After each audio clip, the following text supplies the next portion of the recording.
Before I begin, I just want to ask, is there anybody viewing who isn't totally all about Jean Grey from the X-Men comics? Didn't think so. Just look at her. She's the paragon of all beauty, brains, mutant talent, raw power, and ultimately, enlightenment. Phoenix! But for all the characters, thus far in reading the comic books from the beginning, characters admitting to at least having an attraction to Jean Grey include Beast, the Angel, Iceman, Cyclops, Professor X, and Wolverine, though the villains seem to be immune to her charm. And for that matter, our own infatuation and fantasies. Telekinetic sensual massage, astral sex, discussing her incredible adventures. Are we actually adoring someone we don't actually know? Well, I think so. Let me take you back to my first encounter with Jean Grey. This would be circa 1996-97. Call me 7 or 8. X-Men the Animated Series was on the air, entertaining children nationwide with all things mutant, without the heavy toll of having to keep up with all the different series of comic books and convoluted crossovers, the alternative universes, and that mutated end of the Marvel Universe. The show is being syndicated on weekdays. I can't remember much of it when thinking back. I remember Juggernaut, Apocalypse, Cyclops, Wolverine was awesome, Rogue somewhat. I don't remember her abilities at all.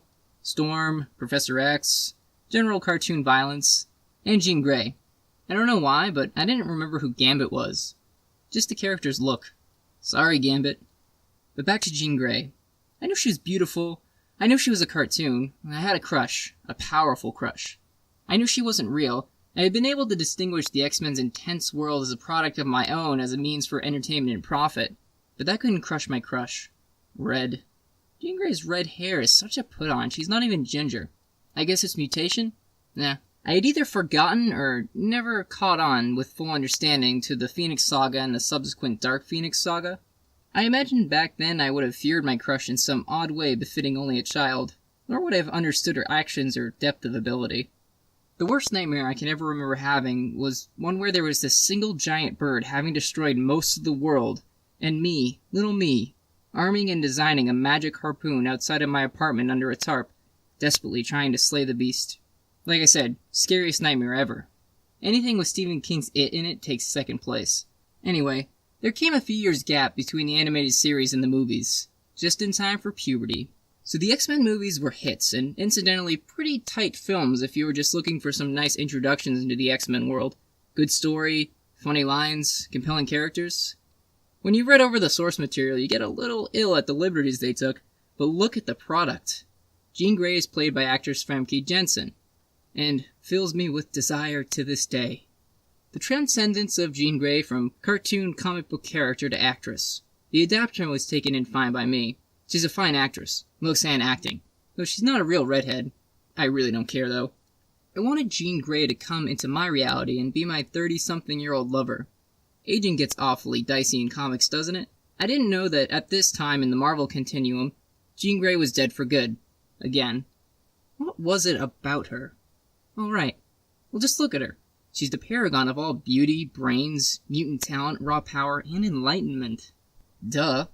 Then I saw the Phoenix storyline played out in X3 X-Men United. Everything Jean Grey was got awesomer.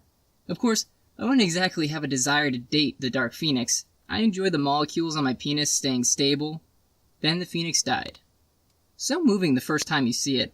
Then my friend is telling me, dude, this happened in the 80s, and the comic story was superior, blah blah.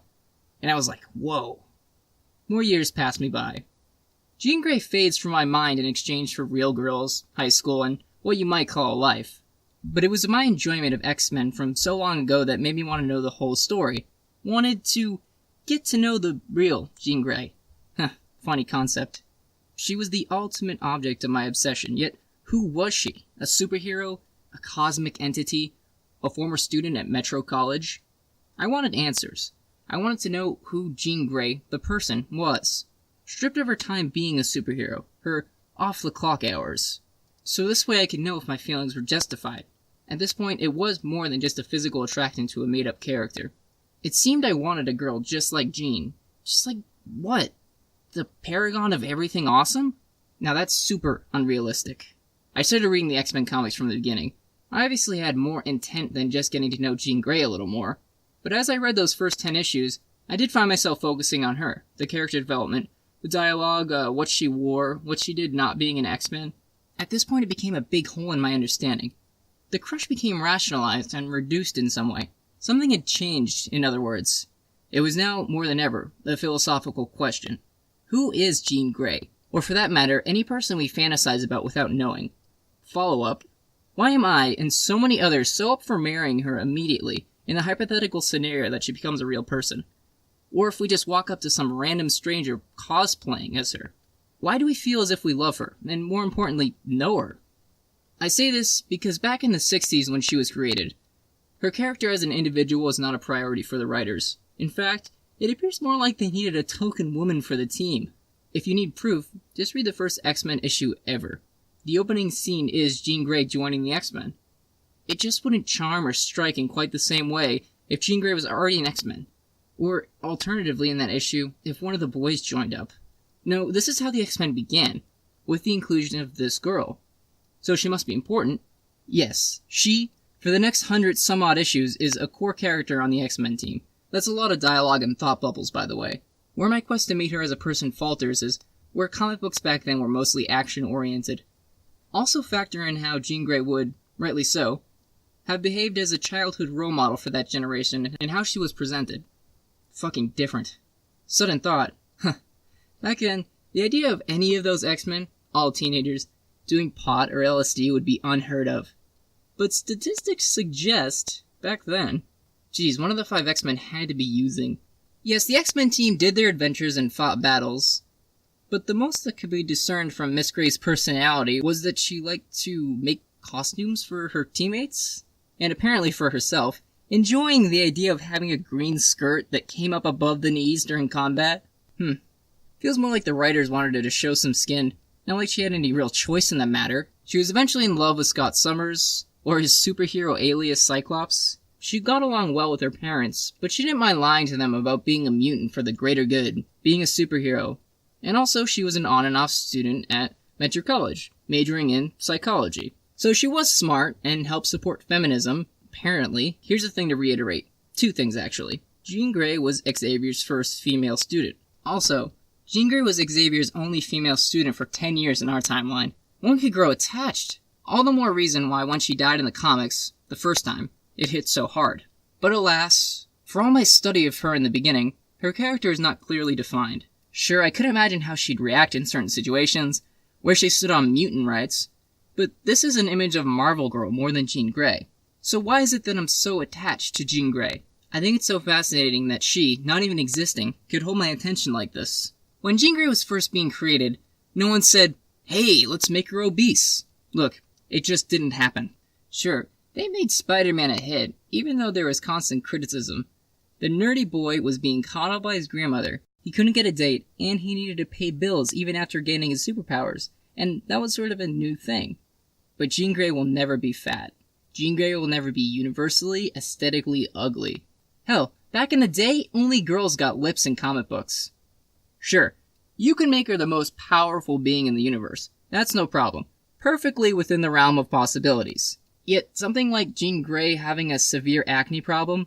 No, dude, don't be stupid. So the issue begins to unravel itself. Jean Grey's creators formed her image into that of a beautiful girl, one with morals and brains. But who they created, it's hard to say that's even a person. And while fair enough, it is fiction, but it goes to show what happens when you create a character like this.